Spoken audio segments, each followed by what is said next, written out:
Hello, I'm Hannah, and this is Hannah's Books. Today I want to talk about some of the books I read for Shorty September, that time when BookTube focuses on short books and stories.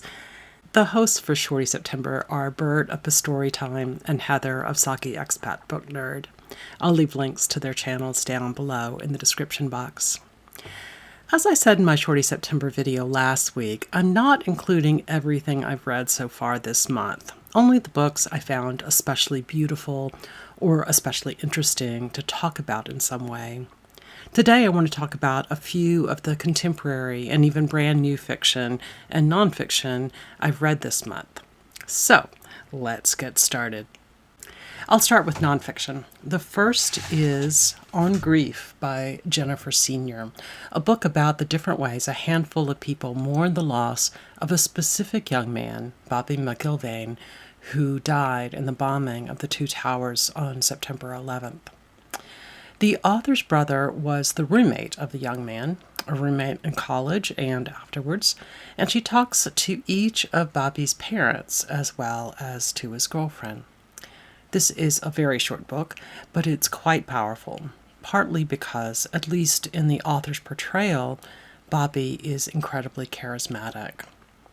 And then, because instead of just sharing the sort of mystery that Senior lays out in the early part, she really considers how his parents and girlfriend mourn in such radically different ways, some embracing the pain and some pushing it aside. Their different ways of experiencing their losses often separates them, but we also start to see how they start to come together. I read this book on 9/11, which is an extremely meaningful time to read it, but that question of how differently people can approach grieving turns this into a book about something more universal than just 9/11. Dealing with a similar topic in some ways is Mortality by Christopher Hitchens. Over the last half dozen years, I've read a ridiculous number of books about death and dying. In fact, right now I'm reading a forthcoming NetGalley memoir, which will remain unnamed, that utterly embraces what at least American culture tells us to do in the face of death. That is, the author absolutely refuses to admit that his partner is dying. He knows it is true, as is clear from the storyline, but he can't acknowledge it aloud or even to himself. He repeatedly insists to his partner that everything will be fine, even when he knows the scans and the labs and the biopsies show exactly the opposite. He won't let her voice her fears and emotions. In fact, when the oncologist is relatively honest with his partner about what the medical situation is, the author expresses his fury, and the couple go on a search for a doctor who will not tell them the truth. While I certainly understand that people are terrified when they first get a devastating diagnosis, I'm baffled that they don't make any effort to hold on to the truth and even see that confronting the reality of one's mortality can sometimes make the end of life less terrifying and certainly less shocking, even if things are equally sad. But anyway, one of the big exceptions to this death denial is in Christopher Hitchens' beautiful, funny, and moving little book, Mortality. He looks into all the possible medical treatments, and he also chooses to continue his life fully while fully knowing and acknowledging that it will end soon. He doesn't seek out anything to dull his emotions, like a turn to religion might be in his case as a long-term atheist. In fact, he embraces the everydayness of his coming death. The next nonfiction book I want to mention is Fashion, a Manifesto by Anouchka Grose.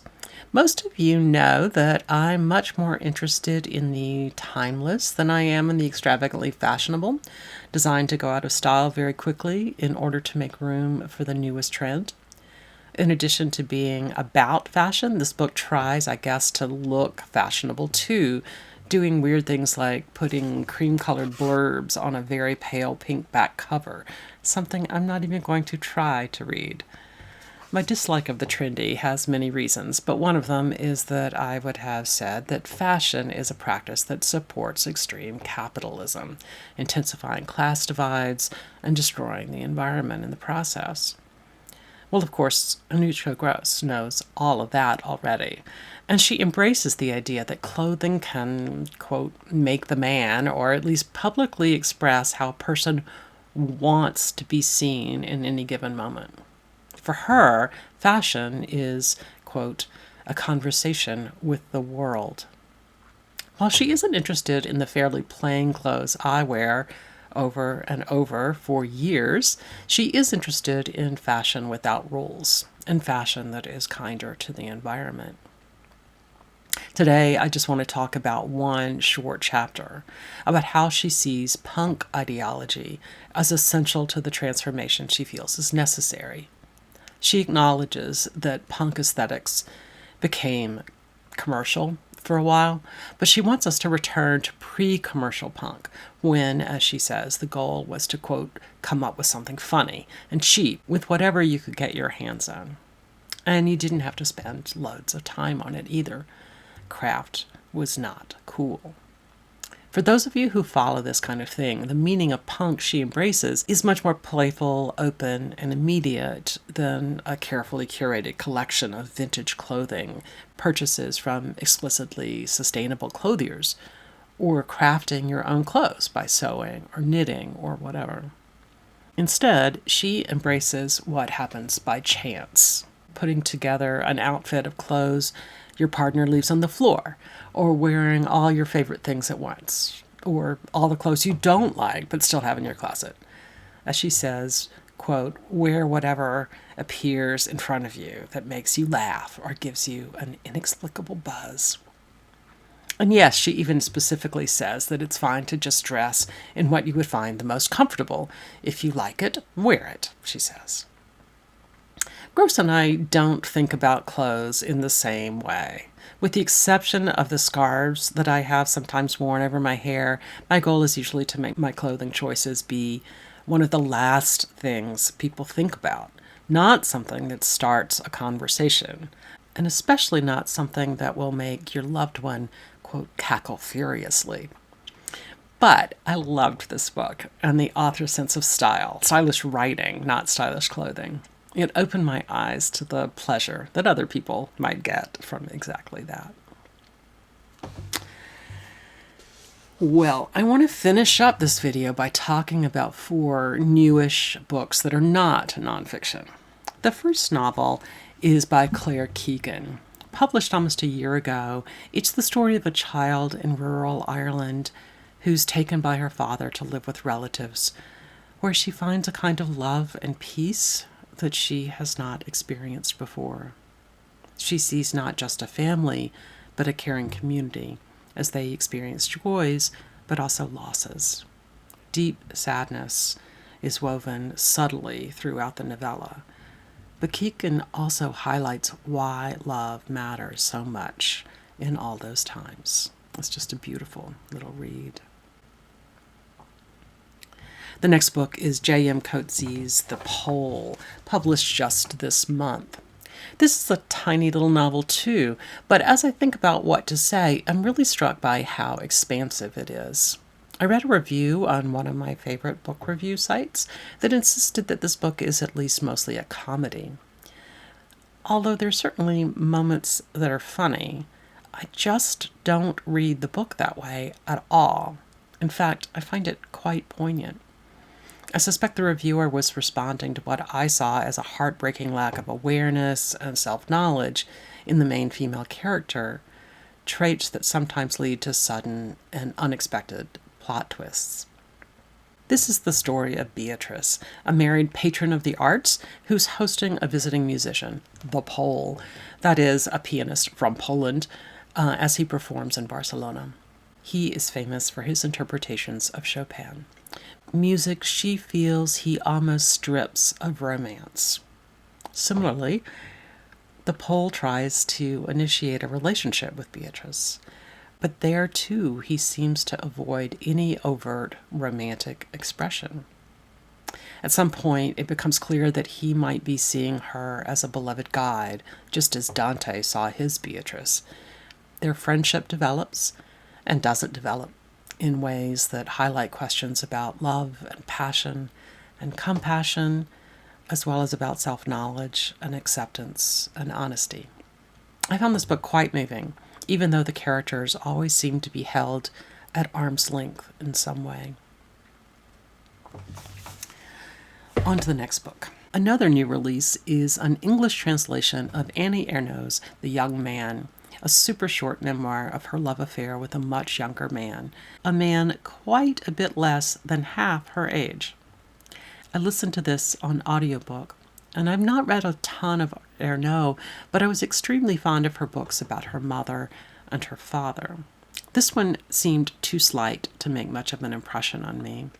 Ernaux often seems to be reveling in her own enjoyment of the scandalousness, but without offering any kind of insight into why she sought it in her life. In fact, there were moments when I wondered if she was involved in the relationship just to have an exciting plot for a new memoir. What could she get away with, she seems to be asking of her readers. I must say, if this work had been by an author I did not already admire, or about a mature man having an affair with a very young woman, even if I already liked the author, I don't think I would have read or listened past the first few pages. Massive imbalances in power and authority are not subjects I seek out in new fiction. But somehow I assumed Ernaux would turn things into, something deep and insightful. In my opinion, she absolutely does not. There is a slightly interesting little twist at the end, but it didn't justify the time I spent with this book, even though it took less than half an hour to listen to. Before I go on, let me say that if some of you have read this book and loved it, I would especially like to hear from you.